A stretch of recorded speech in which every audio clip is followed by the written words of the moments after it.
特區政府高度重視宏福苑大火，包括相關嘅刑事調查工作。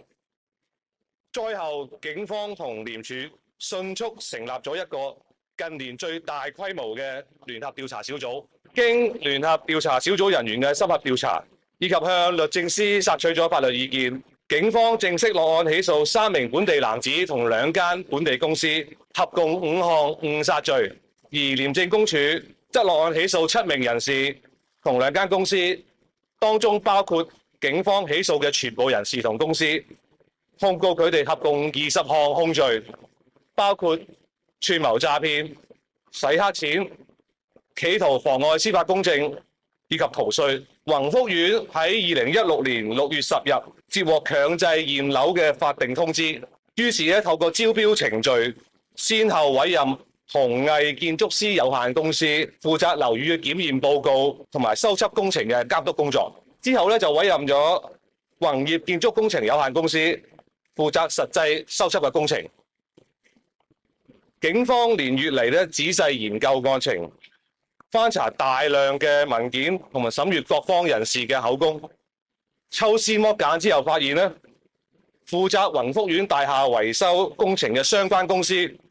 同埋負責人士喺監管工程物料同埋工程程序上面嘅過程之中，涉嫌嚴重違反謹慎責任，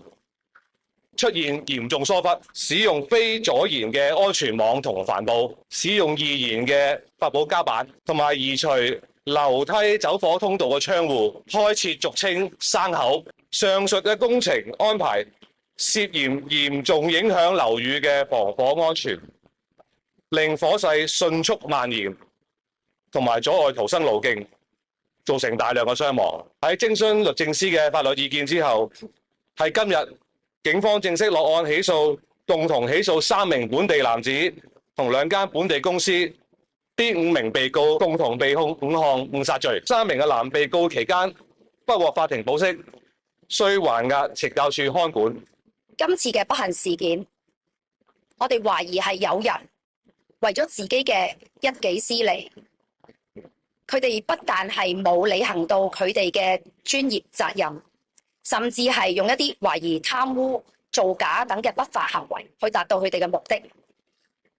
罔顧居民嘅性命財產安全。我喺度強調，廉署同警方會繼續鍥而不捨調查呢個案件，唔排除會有更多嘅拘捕行動或者檢控，務求係將有關嘅人士繩之於法。